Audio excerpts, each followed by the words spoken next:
Bom dia. Bom dia. É. Nós vamos. Estávamos só a aguardar que entrassem mais pessoas. Vamos só aguardar 1 ou 2 minutos, que tínhamos muitos inscritos. De qualquer forma, vou aproveitar aqui estes primeiros minutos para vos apresentar os nossos convidados de hoje. Uh, e, entretanto, vamos aguardar mais uns minutinhos só para entrar, que tínhamos muito mais inscritos, estão a continuar a entrar. De qualquer forma, íamos deixar só a mensagem que hoje faz 55 anos que foi assinada a Convenção de Ramsar, das Zonas Úmidas, assinada no Irão. Portanto, foi o primeiro tratado ambiental intergovernamental focado em ecossistemas específicos. Portugal aderiu, portanto, um bocadinho mais tarde, em 80, e nós temos 32 destes sítios reconhecidos a nível internacional, 18 deles em Portugal continental. Os Açores têm uma grande maioria deles, portanto são de vários tipos, mas não me cabe a mim falar disto, era só para enquadrar o dia e o facto de fazermos hoje este webinar, esta formação, com a participação dos nossos parceiros, do Centro Educativo do Jardim Zoológico de Lisboa. Vamos então ter connosco o Diogo Gomes e a Bárbara Pedro, e eu passo a apresentá-los. Portanto, Diogo Gomes é licenciado em Biologia pela Faculdade de Ciências da Universidade de Lisboa desde 2010, é formador na área de Educação Ambiental e integra a equipa do Jardim Zoológico desde 2011, como educador, sendo atualmente o coordenador dos programas educativos escolares e da equipa de educadores ambientais do Centro Pedagógico do Jardim Zoológico. A Bárbara é também licenciada em Biologia, mestre em Estudos Sociais do Ambiente e Sustentabilidade, integrou esta equipa em 2022, tendo-se tornado técnica em 2026, e é também formadora no workshop Biodiversidade Educar para Conservar. Passava então a palavra aos nossos convidados, começando por agradecer a disponibilidade para estarem hoje connosco, neste dia comemorativo também. Também é importante de vez em quando lembrarmos estes aniversários como pretexto para falar de um ecossistema tão importante como são então as zonas úmidas. Então é convosco agora, Bárbara. Bom dia a todos. Deixem-me só aqui começar por partilhar para ter a certeza que vocês conseguem ver. Sim, está Sim, conseguem todos ver? tá ótimo. Ok, ótimo. Então, bom dia a todos.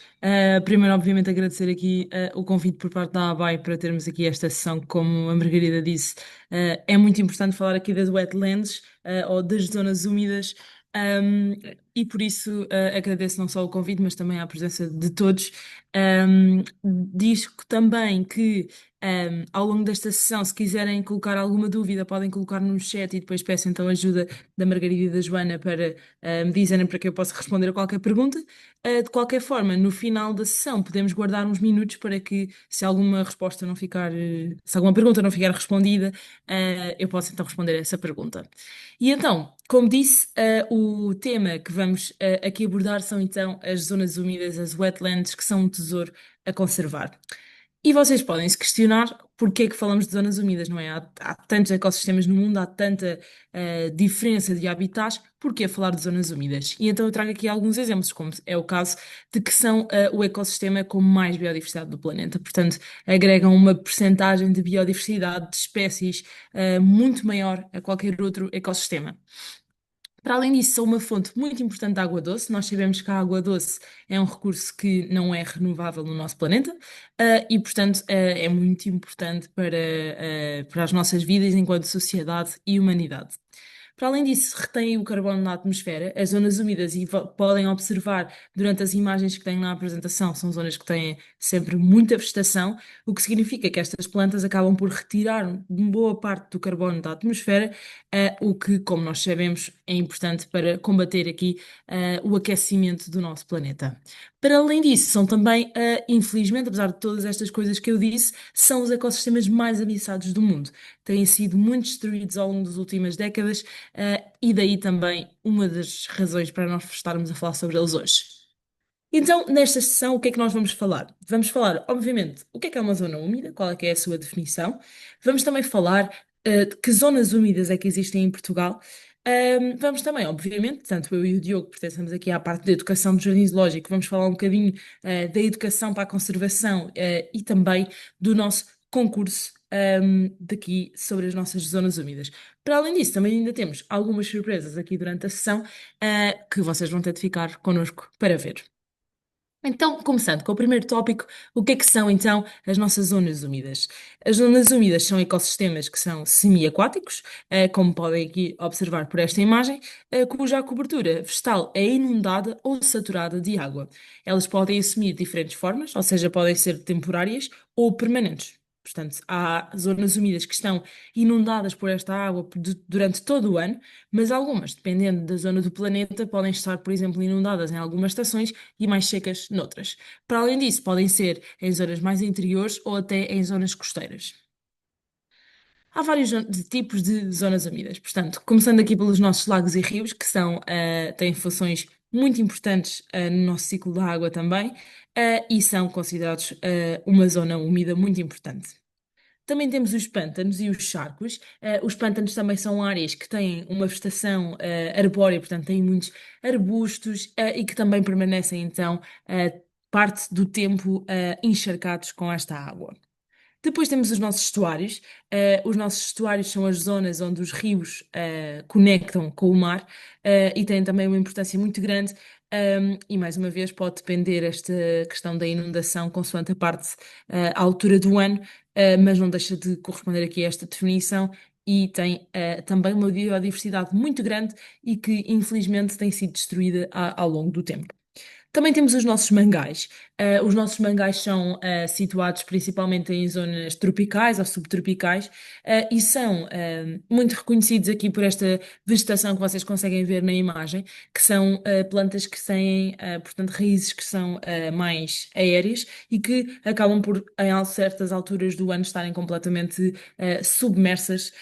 Portanto, são zonas assim mais da costa e que podem então ter a influência das marés e estar mais inundados ou menos inundados consoante a altura das marés.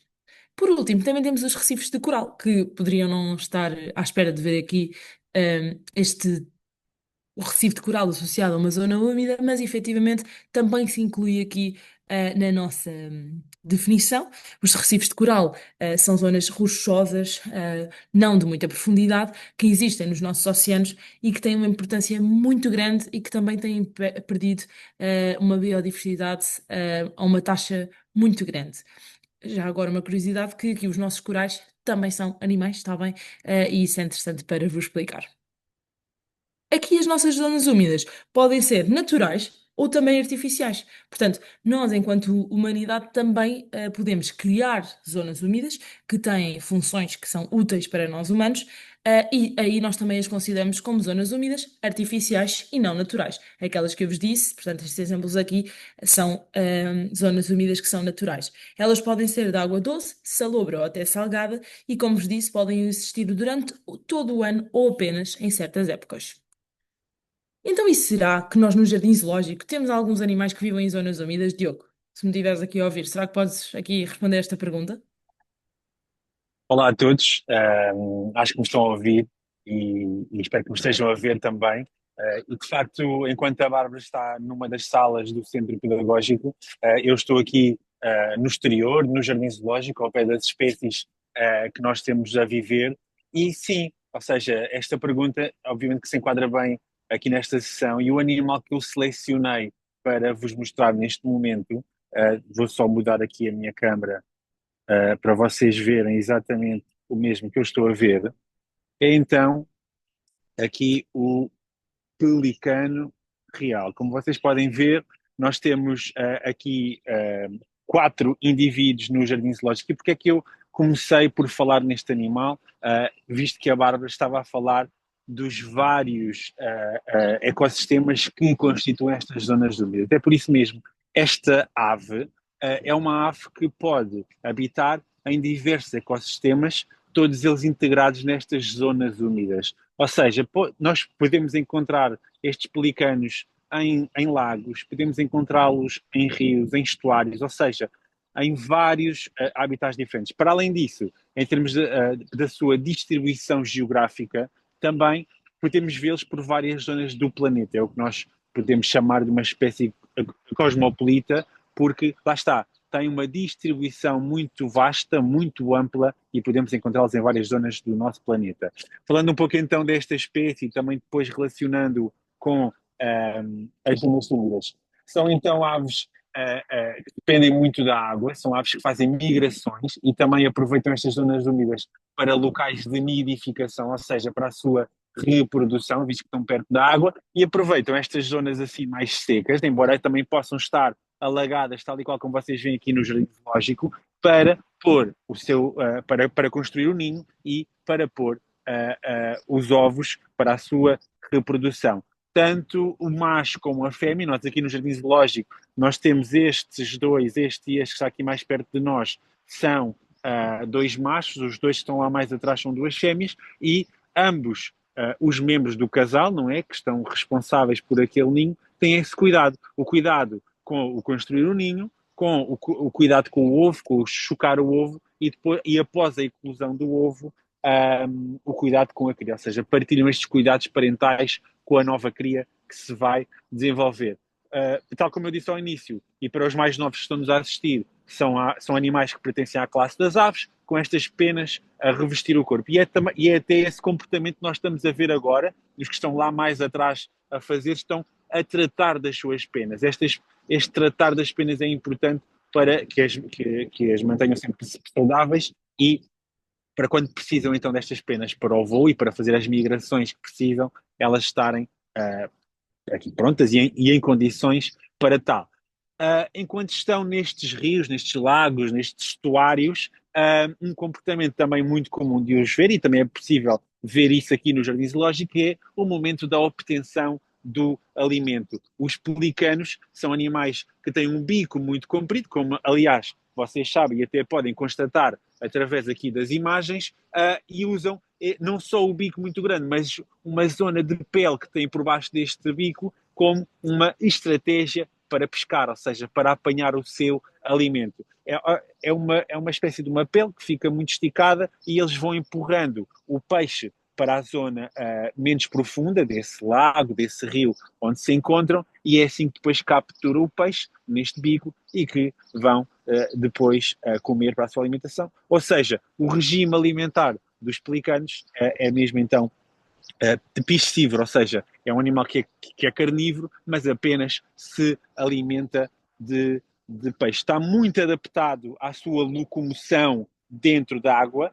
Porquê? Porque nas suas patas tem aquilo que se chama membranas interdigitais e usam-no então para a natação, como se tratassem de barbatanas, para que se locomovam rápido dentro da água e assim possam ou fugir a uma potencial ameaça, mas principalmente para então a obtenção do alimento. Como a Bárbara estava já a dizer e muito bem, são animais, estas zonas úmidas são zonas muito ameaçadas. Neste caso em específico dos pelicanos, são animais que estão muito ameaçados, em primeiro lugar pela poluição, a poluição que se faz sentir também nestas regiões, nestas zonas costeiras, nestes lagos e nestes rios, mas também pela falta, pela pouca disponibilidade que tem de peixe, ou seja, do seu alimento. Tudo isto também relacionado com as alterações climáticas, que são uma das principais ameaças que afetam, então, as zonas úmidas e as espécies que lá habitam. Volto a passar a palavra para ti.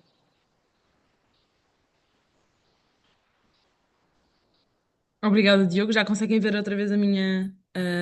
Ok, perfeito. Sim. Agora que já aprendemos um bocadinho mais daqui, já vimos um animal da zona úmida, vamos continuar aqui com a nossa sessão.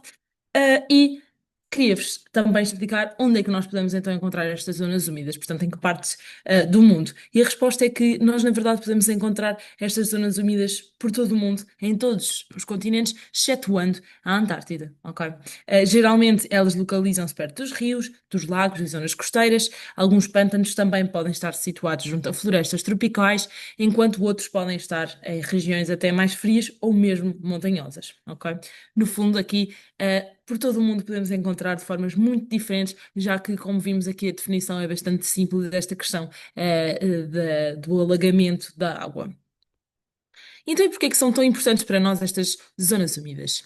Primeiro, que são muito importantes em termos de turismo e de lazer. Acredito que toda a gente aqui nesta sala, se não gosta de ir ao verão, assim, passar uma tarde junto a um rio, a um lago, ou até fazer observação de biodiversidade numa destas zonas, e, portanto, é realmente uma zona muito importante em que nós podemos, às vezes, afastar-nos um bocadinho aqui das nossas cidades e da confusão, para podermos apreciar um pouco. E isto é um serviço, não é? Que aqui os nossos ecossistemas, no caso as zonas úmidas, nos estão a dar. Para além disso, como eu já disse inicialmente, elas acumulam o carbono através da retenção que as plantas que pertencem aqui, que vivem nas zonas úmidas, e como vos disse, são muitas plantas que habitam aqui nas nossas zonas úmidas, acabam por acumular muito carbono, o que faz com que seja aqui um tampão para o aumento da temperatura e, portanto, combatemos aqui também as alterações climáticas. Para além disso, elas garantem água potável, já que são muito importantes a nível do ciclo da água, e o facto de elas serem saudáveis permitem então que este ciclo da água seja saudável e que também possamos aceder à água potável. Para além disso, também são fontes importantes de alimento e de proteção natural, ok? Por exemplo, prevenindo alguns eventos costeiros. Podem também filtrar a água e captam poluição, ok? Não só através deste ciclo da água que mencionei, mas também através das raízes das plantas que vivem nestas zonas úmidas. É possível que elas façam esta captação da poluição e filtração da água. Funcionam então como cheia, como esponja, como vos disse, acabam por prevenir muitas cheias. Aqui no caso desta fase que estamos a passar agora em Portugal, é muito importante esta manutenção das zonas úmidas para que possa prevenir eventos graves, como por exemplo as cheias, e são também um refúgio de biodiversidade. Como vos disse, que cerca de 40% da biodiversidade do nosso planeta vive em zonas úmidas e, portanto, proteger estas zonas úmidas é também proteger a biodiversidade que lá habita. E então, como vos disse, vou falar também um bocadinho daqui das zonas úmidas em Portugal. Nós temos cerca de 32 zonas classificadas como zonas úmidas ao longo de todo o nosso país, o que corresponde a 132.487 hectares protegidos. Portanto, é ainda uma grande área, como sabemos também, sendo somos um país que tem uma costa muito grande, faz sentido termos então estas zonas úmidas, um número tão grande de zonas úmidas. Trouxe-vos aqui o mapa para vos mostrar. Portanto, temos, não sei de que zona do país é que nos estão a ouvir, mas temos aqui uma no norte, ok? No Porto, 11 aqui nesta região mais do centro e, por último, depois 7 mais para sul. Também temos várias zonas úmidas nas nossas ilhas dos Açores. Portanto, a nível aqui do mapa, conseguimos observar que temos em Portugal muitas zonas úmidas, ricas em biodiversidade, e por isso é que também temos alta biodiversidade em Portugal e zonas que nós até chamamos de hotspots, que são, portanto, zonas onde temos muita biodiversidade, muitas vezes também ela que está ameaçada, daí a importância de as proteger. Trouxe alguns exemplos de animais que podemos encontrar no nosso país que pertencem aqui às zonas úmidas. Muitos morcegos acabam por utilizar estas zonas úmidas como refúgio, portanto, temos muitas espécies de morcegos cá em Portugal. Também o nosso flamingo rosa, ok? Com certeza já podem tê-lo visto quando viajam aqui pelo nosso país e é de facto um animal tão interessante como o nosso flamingo e também lontras são alguns dos animais que nós podemos então encontrar pelo nosso país que vivem nestas zonas úmidas. Podem ter a sorte, e agora que sabem que eles existem, podem até tentar estar mais atentos, às vezes quando vão, por exemplo, de carro, a passar a ponte, por exemplo, para a margem sul, às vezes até podemos, por exemplo, conseguir ver estes flamingos e é realmente uma sorte muito grande. E agora pergunto, Diogo, será que nós aqui no Jardim Zoológico temos algum exemplo de algum animal destes que eu falei de Portugal?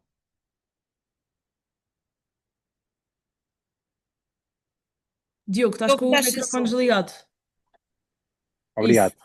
Hum. Como vimos então, existem alguns animais que vivem em zonas úmidas, mas como a Aura estava a dizer, e que existe alguma biodiversidade destas espécies de animais aqui em Portugal, no Jardim Zoológico também temos um exemplo de uma espécie que podia existir aqui em Portugal. Na verdade, uh, ela não é bem de Portugal, mas eu posso vos mostrar o que eu estou a falar e vocês assim já vão ficar a perceber bem aquilo que.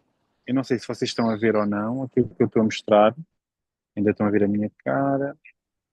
Agora sim, estamos aqui Sim. a ver o nosso bando de flamingos e como a Bárbara estava a dizer e bem, existem os flamingos rosa aqui em Portugal, não é? Ou seja, uma espécie que é possível encontrá-la em alguns estuários aqui na nossa Portugal continental. No entanto, este flamingo que nós estamos a ver aqui no Jardim Zoológico e que podemos visitá-lo ao longo de uma vinda ao Jardim Zoológico aqui em Lisboa, uh, podemos achar uma fase inicial que é o mesmo, mas na verdade não é. O flamingo que existe em Portugal é o flamingo rosa. Este flamingo que nós estamos a encontrar aqui é o flamingo rubro. São espécies muito semelhantes, têm todas as características que têm, pela coloração, pelo tamanho, mas de facto pertencem a regiões completamente diferentes do planeta. Neste caso, o flamingo rubro que nós estamos aqui a ver é um animal, é uma espécie originária do continente americano e é essa então que nós podemos ver aqui nos Jardins Zoológicos. Eu vou tentar aproximar-me um pouco e tentar que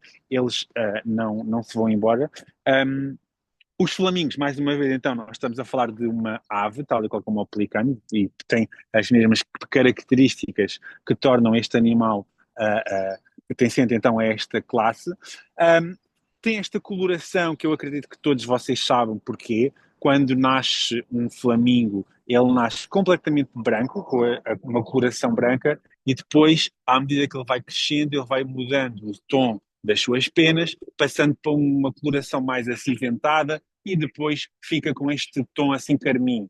Porque é que eles ficam com esta cor assim muito vistosa? Tem a ver com a sua alimentação. Alimentação essa que eles obtêm através da alimentação do seu dia a dia nos estuários, nestas zonas úmidas. Que é o quê? São animais que mergulham o seu bico dentro d'água para se alimentar, com a cabeça invertida, e são filtradores. Vão filtrando a água e vão obtendo então o seu alimento, que são pequenos crustáceos, como é o caso de pequenos camarões e até umas microalgas. E porquê é que estes alimentos fazem com que ele fique desta cor? Tem a ver com os pigmentos que tem no seu interior. Tem caroteno, o mesmo pigmento que nós podemos encontrar, por exemplo, na cenoura, e faz com que a cor, então, do seu alimento passe para as suas penas. Este flamingo que vocês estão a ver aqui, a passar agora aqui à minha frente, não sei se vocês conseguem ver, tem uma cor diferente e ali daquele lado tem outro muito mais claro. Foram dois flamingos que nasceram há pouco tempo aqui no Jardim Zoológico e que ainda estão a mudar a cor das suas penas, ainda são juvenis, estão a chegar à idade adulta e estão agora a adquirir a nova coloração, que é neste caso a coloração de adulto, como todos os outros elementos que vocês estão a ver aqui neste grande grupo. Mais uma vez, nós estamos aqui numa época de muitas chuvas, e ainda agora acabou de chover muito há uns minutos atrás, e eles estão agora a tratar ali das suas penas, mais uma vez, para as secar e para estarem aqui com as penas todas arranjadas. É muito comum ouvir vocalizações destes animais, estas vocalizações são habituais de se observar e de ouvir no seu habitat natural, e no Jardim Zoológico não é exceção. O Jardim Zoológico tem uma preocupação muito grande em fazer com que estes animais mantenham os seus comportamentos naturais, e esses comportamentos naturais passam por vários tipos, desde estas vocalizações, desde ter a água, não sei se vocês conseguem ver na imagem, temos toda uma espécie de um estuário aqui no Jardim Zoológico, onde eles, em vários momentos do dia, estão dentro para obterem a sua alimentação, que os nossos tratadores colocam dentro da água, para que eles possam simular, e até os comportamentos do ponto de vista da sua reprodução, que eu posso mostrar, que ainda estão aqui presentes os ninhos de onde nasceram estes flamingos que vos acabei de mostrar, nesta zona aqui completamente alagada, e mais uma vez que simula aqui um estuário, são eles próprios que, com o bico, constroem os seus ninhos, ok? Eles vão construindo os seus ninhos. Vou tentar aqui fazer um zoom para vocês verem. Estes montes de terra que vocês estão a ver aqui são montes que eles fazem com os bicos, e no topo deste monte eles põem o seu ninho, que é um comportamento que nós vemos muito nestas zonas úmidas, nestes habitats. Para quê? Como eles vivem num estuário, e agora vocês conseguem ver isto, que o nível da água subiu, mas os ninhos continuam fora da água. E então é por isso que eles fazem este monte, para que, mesmo que o nível da água suba, o ovo continua salvo desta água que acaba por se sentir muito nos estuários. Outro aspecto que queria vos falar, mais uma vez, são aves que fazem migrações essas de vários quilómetros, e estes estuários são sempre ponto central e fundamental para o ciclo de vida destes animais, que são então os locais onde se alimentam, como já disse, e se reproduzem. E ficam então a conhecer o nosso bando de flamingos, que nós fazemos sempre questão de que eles se mantenham num bando muito grande, porque é de exatamente esta mesma forma que os animais têm de se organizar na natureza, também se organizam da mesma forma no jardim zoológico. Passo então a palavra outra vez para a minha colega. Ok, obrigada, Diogo. Foi incrível, conseguimos aqui ver várias partes até da instalação. E continuando aqui na sessão, já vos falei, portanto, que as zonas úmidas são muito importantes, que têm imensa biodiversidade, mas então agora importa explicar o que é que está a acontecer então às zonas úmidas. Um dado muito relevante é que desde 1970 já se perdeu cerca de 35% das zonas úmidas do mundo, que é uma taxa 3 vezes superior à destruição das florestas. E é interessante porque, portanto, a floresta, nós falamos muito da destruição da floresta, não é? Porque tem um impacto muito direto, portanto, as florestas são destruídas através da desflorestação para a produção de materiais, mas aqui, no caso, das nossas zonas úmidas, é uma coisa que nós não acabamos por não falar muito, por não ter uma ligação tão direta. Ainda assim, como vemos, a destruição tem sido a uma taxa superior. Algumas das principais ameaças são o desenvolvimento insustentável. O que é que isto quer dizer? Portanto, há uma destruição das zonas úmidas para a construção de cidades, de edifícios, de infraestruturas. E como o Diogo acabou de mencionar, não é? Se nós temos, por exemplo, uma população de flamingos que vive numa zona úmida e essa zona é destruída, então eles vão ficar sem esse refúgio. E também, importante, há animais que fazem migrações, e nós em Portugal temos muito isso, animais que vêm numa parte específica do ano para esta zona úmida para fazerem a sua migração, porque na zona do mundo onde eles estavam, portanto, deixou de ter essas condições, e eles vêm então à procura de um sítio que muitas vezes vão há muitos anos, há muitas décadas, exatamente para o mesmo sítio, porque sabem que têm as condições necessárias para aquela altura do ano. O que é que tem vindo a acontecer? Muitas vezes, não é? De um ano para o outro, aquela zona pode ser completamente destruída, e portanto os animais vêm de grandes distâncias até estas zonas úmidas para descobrir que aquela zona úmida foi completamente destruída. Para além disso, outra ameaça muito importante também são as espécies invasoras. Portanto, o que é que são espécies invasoras? São espécies que não são naturais, da zona onde são colocadas. Aqui, portanto, no caso, não são naturais, por exemplo, de Portugal. E o que pode acontecer então é que podem ser introduzidas de forma voluntária ou não. Às vezes podem acontecer coisas como um animal que veio, animais que vieram junto a barcos, por exemplo, e acabam por ser depositados numa zona que não era original deles, mas também um exemplo que nós gostamos sempre de dar, quando as pessoas, por exemplo, têm algumas tartarugas em casa e quando ficou demasiado grande e já não têm espaço para ela, acabam por fazer uma coisa de forma, portanto, não é. Estão a querer muitas vezes o melhor para aquele animal, mas o que é que acaba por acontecer? Houve uma altura onde muitas pessoas quiseram depositar esses animais e essas espécies podem se tornar invasoras, ok? Porque essas tartarugas que nós às vezes compramos nas lojas dos animais não são nativas do nosso país, e ao colocarmos os animais nessa zona, o que acontece é que eles acabam por se tornar invasores por ocuparem o espaço e os recursos de espécies que já estão presentes no nosso país. Para além disto, também temos outro problema muito grande que é a poluição, ok? Portanto, como nós sabemos, e esta também é bastante direta, não é? Os nossos rios, os nossos lagos, estão todos sujos. Não só pelo lixo que é diretamente colocado por nós enquanto sociedade, mas também por demasiada produção de lixo que nós temos, não é? Há muitos materiais, e trouxe aqui esta imagem e não foi por acaso, são materiais que são descartáveis. E, portanto, quando nós temos um consumo muito grande de materiais descartáveis, se eles estão a ser descartados, no final eles vêm ter um fim que muitas vezes não é aquele que nós desejamos e acabamos então com estas zonas muito sujas e ainda há pouco, inicialmente, o Diogo falou da forma como o pelicano se alimentava. O que muitas vezes acontece a quem mais, por exemplo, como o pelicano, não é?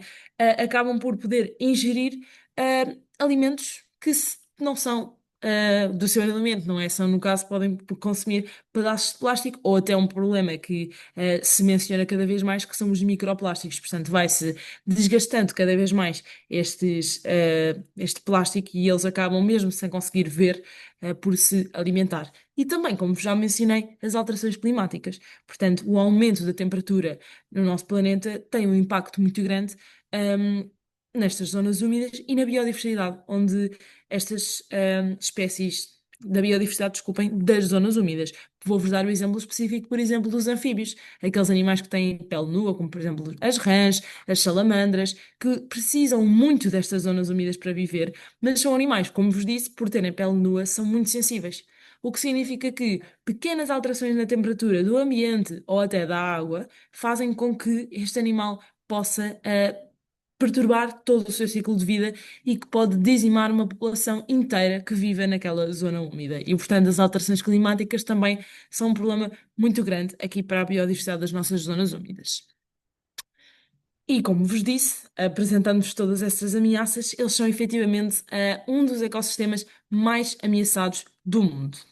Então, mas vocês podem estar a perguntar, então, mas porquê é que o Jardim Zoológico está a falar sobre isto, não é? O Jardim Zoológico está no meio de Lisboa, não é uma zona úmida, portanto, porquê é que o Jardim Zoológico está a falar sobre as zonas úmidas? Porquê é que vocês estão aqui nesta sessão a ouvir isto, não é?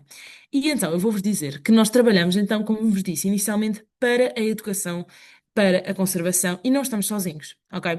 Nós pertencemos a uma associação que é a EASA. A EASA é a Associação de Zoos e Aquários da Europa. E como vocês podem ver, estes são muitas das instituições que pertencem a esta associação.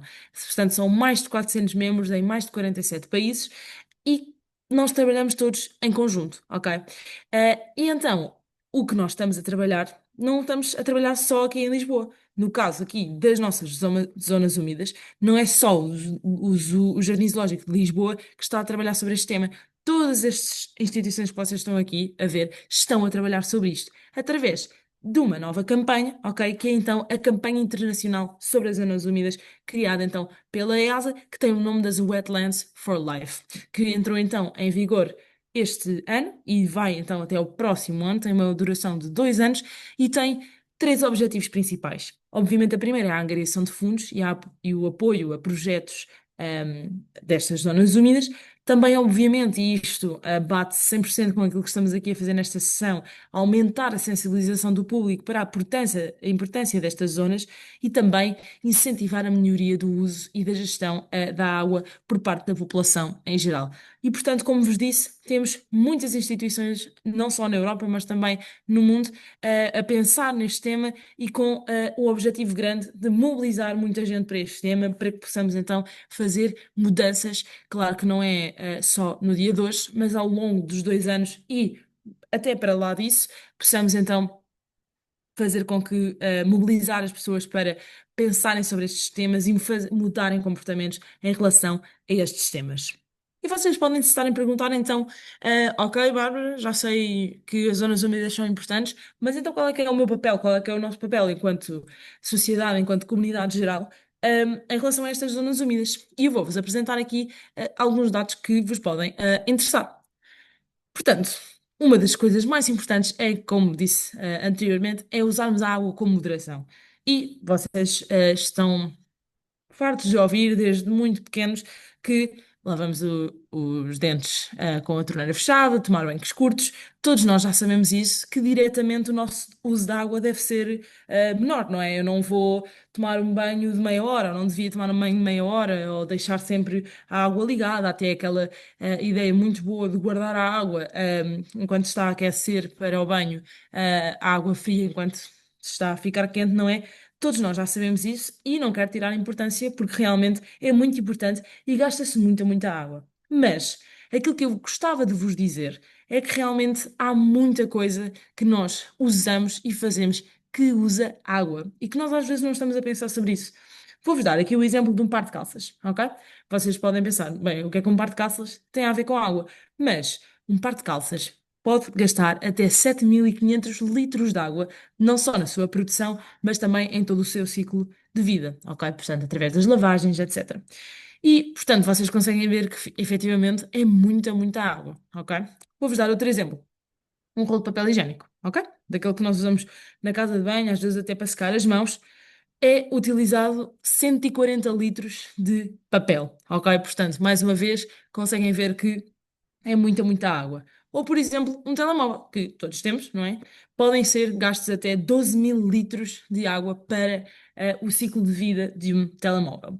E não se enganem, porque eu não estou aqui para dizer para vocês deixarem de usar calças de ganga, deixarem de usar papel e telemóveis, nada disso. Todas estas coisas são extremamente importantes no nosso dia a dia. Mas o que é que eu vos quero chamar a atenção? Aqui, por exemplo, no caso do nosso vestuário, muitas vezes nós temos mais pares de roupas, peças de roupa do que nós precisamos. E às vezes vamos comprar porque está em saldos, eu já tenho 3 ou 4, mas vou comprar mais um porque estas são mesmo, mesmo boas. Mas aquilo que eu vos quero chamar a atenção é para nos lembrarmos que as coisas têm uma etiqueta ambiental também. Elas também têm um peso ambiental muito grande. E, portanto, antes de nós comprarmos alguma coisa, pensarmos, eu preciso disto? Será que isto me vai durar tempo para que compense eu gastar este dinheiro, não só o meu dinheiro, mas o dinheiro, digamos aqui, do ambiente, não é? E, portanto, ponderarmos nas nossas escolhas é também muito importante e exatamente igual ao caso do telemóvel, não é? Será que eu vou comprar um telemóvel só porque saiu um novo modelo e eu quero muito aquele novo modelo ou porque o meu já não está bom, ok? Portanto, as ações são completamente válidas, o que nós queremos é que sejam decisões conscientes. E aqui também no caso do papel, principalmente aqui para os mais pequenos que nos estão a ouvir, às vezes nós vamos secar a mão à casa de banho, não é? E usamos uma carrada de papel só para secar as mãos. E aquilo que eu gostava de vos lembrar era que parece-me assim uma coisa insignificante, sou eu a usar papel, mas nós olharmos para a nossa turma, não é? Somos muitos, e somos muitos a usar muito papel. Ou até, por exemplo, os nossos guardanapos. Se nós pensarmos numa turma de 30 alunos por dia, se cada um usar pelo menos um guardanapo ao almoço e ao jantar, são 60 guardanapos. Em 2 dias são 120 guardanapos. Qual é uma solução muito fácil? Usamos, por exemplo, guardanapos de pano, ok? Que às vezes temos lá por casa e é uma solução bastante boa e quando acabar, pomos para lavar, ok? E garanto-vos que não gastam tanta água como gastam aqui na produção do papel. Continuando aqui, para além disto, para além de usar a água com moderação, queremos também, obviamente, pedir o vosso apoio em programas de limpeza de zonas úmidas, às vezes com a vossa turma, com a vossa família, procurar estarem atentos a ver se surge alguma coisa e pode ser, por exemplo, um bom fim de semana, uma boa tarde de fim de semana, para passar a apoiar um destes programas e digo-vos que a sensação de vermos uma coisa que estava muito suja e degradada e nós passámos ali uma boa parte do nosso tempo a limpar aquela zona dá uma satisfação muito grande porque realmente é um impacto que nós vemos logo na hora. Para além disso, algo muito importante é o de não descartar óleo alimentar pelos canos. Às vezes nós não temos atenção a isto, mas a verdade é que quando o fazemos, estamos a contaminar, podemos estar a contaminar água, ok? E ciclos de água muito importantes. E portanto, onde é que nós devemos deixar os nossos óleos alimentares utilizados? Simplesmente num oleão, ok? Podem depois pesquisar onde é que está perto da vossa escola ou da vossa casa, ok? E basta porem numa garrafa de plástico, ok? Algumas instituições até fazem com garrafas específicas que vocês podem pedir, tá bem? Se não, podem pôr, por exemplo, numa garrafa de plástico que já não vão usar e colocam depois, quando estiver cheia, no oleão, ok? É muito, muito importante. E, obviamente, uma última coisa que vos queria pedir era de sensibilizar. Portanto, esta é a nossa missão aqui desta sessão, mas, portanto, nós estamos aqui algumas pessoas, mas o que nós queremos é aumentar o impacto desta sessão. E como? Isto só acontece se vocês que estão nesta sessão connosco forem para casa, para a escola, falar com outras pessoas e falar da importância daquilo que falámos aqui. Porque, mais uma vez, não é só por uma pessoa que muda as coisas, mas é o conjunto de muitas pessoas que devagar nós vamos mudando o mundo e a proteção destas zonas. Portanto, peço-vos aqui como missão para que vocês possam ir para casa, ir para a escola e passarem esta mensagem. E agora queria perguntar ao Diogo que se tem algum exemplo para nos mostrar aqui de algum animal que nós conseguimos efetivamente proteger com estas missões que tenho vindo aqui a mencionar. Claro que sim.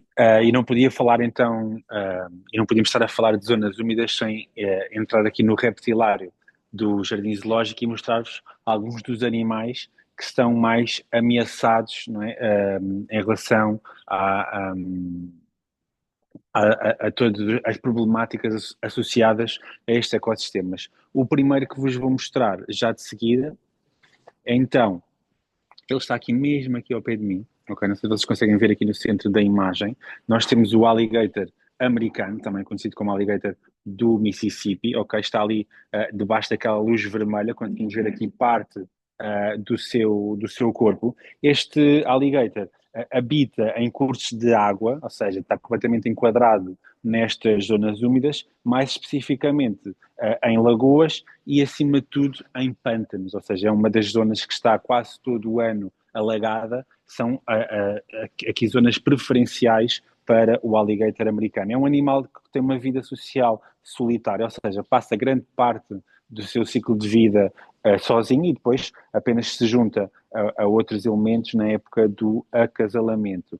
Tem como um réptil que é todo o seu corpo coberto por escamas e estas placas que vocês conseguem ver aqui, penso eu, no dorso do animal, umas placas até muito, de umas dimensões consideráveis.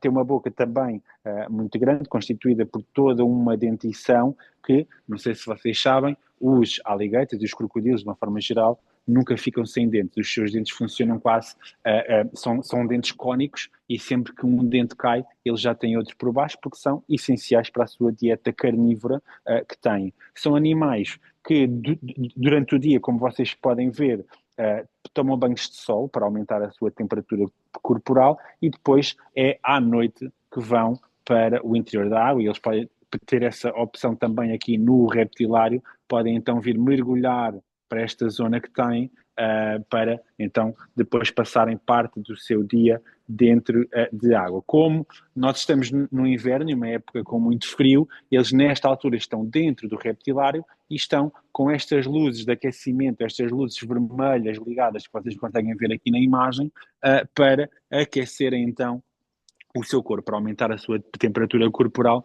porque não controlam então esta temperatura do seu corpo. E para além disso, estes animais também podem entrar, obviamente, num modo de hibernação, em que abrandam o seu metabolismo, não é? E a sua atividade. Do ponto de vista de ameaças, não são dos animais mais ameaçados, estes alligators, mas, no entanto, têm sempre a captura destes animais para o comércio ilegal das suas escamas, da sua pele, é a principal ameaça, ou seja, não é só a destruição do habitat destas zonas úmidas que afeta então estes animais, mas também outras más práticas, como é o caso do comércio ilegal, que até já foi um tema abordado pelo Jardim Zoológico em parceria com a ABAI, noutros desafios, por exemplo, no ano letivo passado.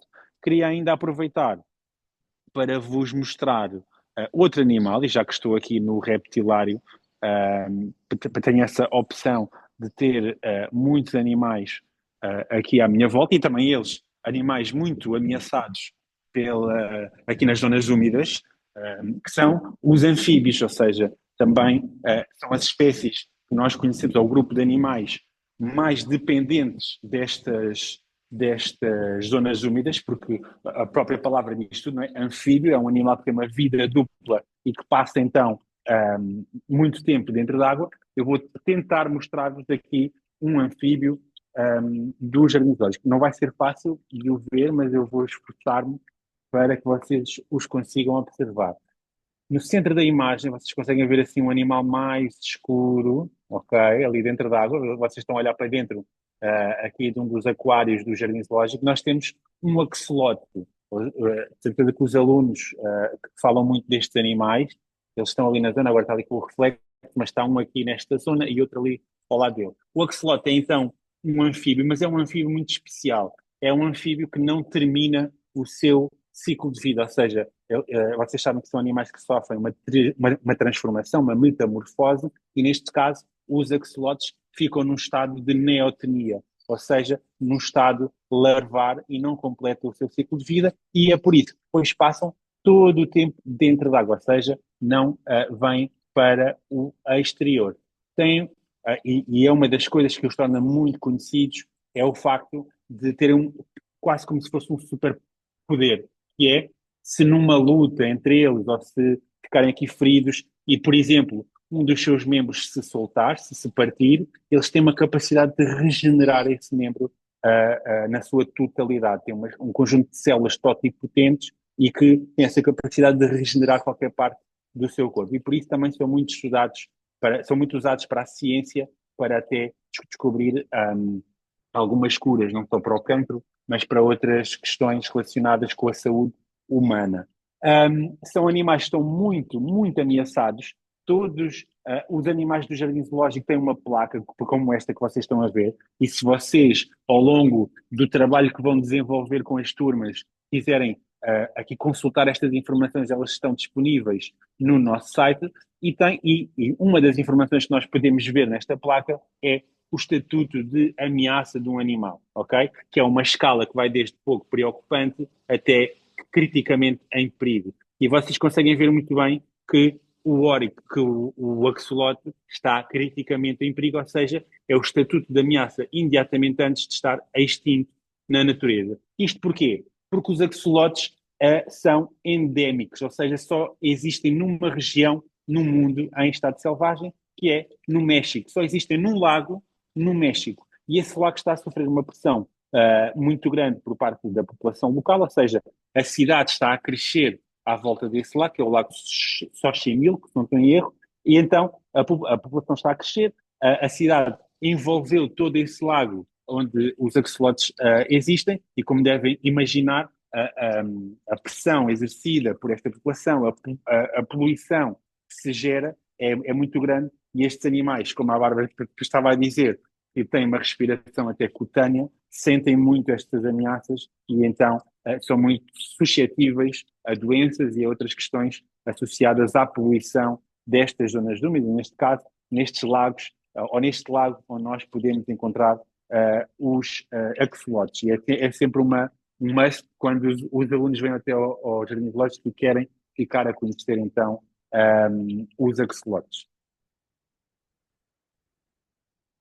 Passo para ti, Bárbara. Obrigada, Diogo. Já estamos aqui quase a terminar a sessão, mas não podíamos deixar de terminar sem falar então de uma das partes mais importantes aqui da nossa sensibilização, que passa então pelo concurso que nós vamos fazer. Ok, o concurso Ecoescolas, que aqui o objetivo principal é esta exposição sobre o tema As Wetlands, um tesouro a conservar. Acredito que muitos de vós já estejam inscritos de qualquer forma. Aproveito aqui este momento também para vos explicar um pouco como é que vai ser este concurso, ok? Portanto, o objetivo principal é então esta exposição. É então necessário que façam um vídeo, ok? Um documentário relativo a esta exposição, que pode ser então desenvolvida na escola, e o vídeo deve ter a duração máxima de 3 minutos. Para além disso, precisamos também de um registro fotográfico, ok? Até 10 fotografias dos diferentes painéis ou elementos que vão estar presentes na exposição. E também uma memória descritiva elaborada pelo docente, responsável, obviamente, em articulação com os alunos. Portanto, no fundo, o concurso precisamos destes 3 elementos para que depois ele seja validado. Trouxemos aqui alguns exemplos, ok? De algumas exposições que já foram feitas no passado relativo a outros temas, ok? Aqui temos o exemplo do comércio ilegal, uma exposição que foi feita então sobre esse tema. Temos aqui então mais exemplos também aqui, por exemplo, do comércio ilegal. Aqui parece-me que são todos também, sim. Exato, foram todos desse ano. E portanto temos aqui alguns exemplos das posições para também vos inspirar um pouco. Aqui por último, um último exemplo também. E no fundo o que nós queremos então são as imagens, as fotos destes pequenos painéis que temos ao longo da exposição e então o vídeo e esta memória descritiva. Em termos de prémios, claro que é sempre importante mencionar. O prémio para o terceiro lugar, temos então um voucher de 15% de desconto na entrada do Jardim Zoológico para a turma que vai então inserir-se no nosso concurso. Para o segundo lugar, temos uma entrada gratuita, ok? Para a turma vencedora, então a entrada gratuita aqui para o Jardim Zoológico. E o primeiro prémio é então a participação no programa do À Noite no Zoo. E que é então um programa em que as crianças passam a noite aqui connosco no Jardim Zoológico. É um programa que começa antes das 6 da tarde num dia e que vai até ao meio-dia do dia a seguir e passamos por encontros com tratadores, jogos, idas a alguns bastidores e é um programa aqui muito interessante para as crianças e que costuma ser assim uma noite bastante inesquecível para a turma também. Dou por terminada aqui a parte da sessão, está bem? Não sei se têm alguma questão, estão à vontade, ainda temos alguns minutos, por isso, se tiverem alguma questão, podem ou escrever no chat ou também dizer, estão completamente à vontade, ou sobre a questão das zonas úmidas, sobre o concurso.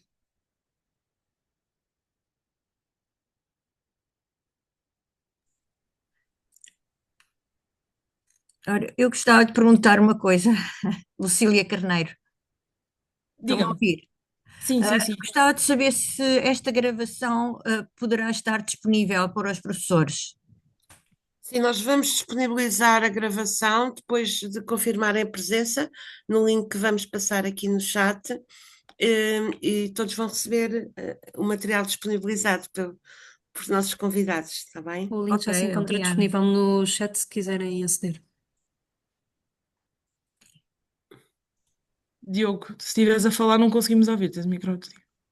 Enquanto esperamos a ver se há mais alguma pergunta, é sempre bom aqui realçar que vamos sempre valorizar os trabalhos que envolvam várias áreas do conhecimento, várias disciplinas, as exposições que tenham e que utilizem materiais reciclados e reutilizados também é um dos aspectos que nós temos em conta no momento da avaliação dos vossos trabalhos, e obviamente que depois a participação, ou seja, o envolvimento da comunidade escolar e mesmo das pessoas que estão à volta da escola em marcar presença, em assistir e a conhecer esta temática, ou seja, não é só a exposição em si que nós queremos, é sim, essa é a base, mas também todas as atividades que vão ser desenvolvidas à volta dessa exposição com toda a comunidade, não só dos alunos da turma, mas das outras turmas que podem não estar a participar neste concurso, mas que vão também elas ficar a conhecer esta ameaça, estas boas práticas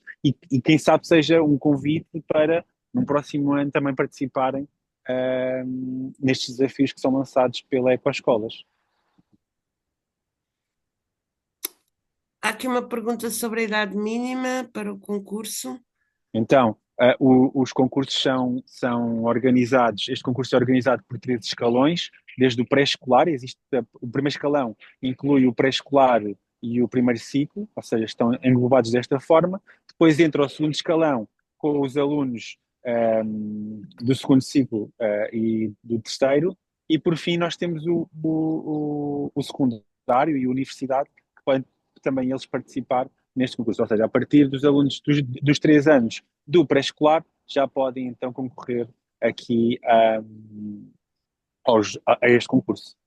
Portanto, quase não há idade mínima nem máxima, ou seja, todos podem participar. Exatamente. Podem participar várias turmas, como estão aqui a referir. No entanto, o produto a concurso será um trabalho da escola.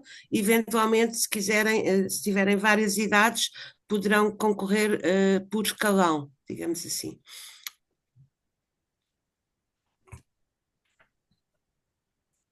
Creio que não há mais questões. Entretanto, a Joana já pôs no chat o link, espero que tenham acedido para marcar então presença. Vamos enviar depois um breve questionário de avaliação, o certificado de presença e a gravação. E se quiserem disponibilizar a apresentação, a Bárbara também poderia Claro que sim. aos participantes, excelente. Muito obrigado. Se não havendo mais questões, Obrigada. estamos então a chegar ao fim da sessão. Resta-nos agradecer aqui aos nossos parceiros de sempre, o Centro Educativo de Jardim Zoológico de Lisboa. Acho que foi muito, muito interessante e dinâmica a vossa apresentação. Aqui pessoas a comentar a qualidade e a agradecer e a dizer que foi bom revisitar o Jardim Zoológico, mesmo que virtualmente, termos aqui este bocadinho de ar puro nestes dias de chuva. E muitíssimo obrigada aos dois, Diogo e Bárbara. Obrigada a nós também. Obrigado a nós pela oportunidade. Obrigada. Vamos Obrigada. então encerrar a sessão. Muito obrigada a todos e o resto bom dia, boa semana. E obrigada. Obrigado.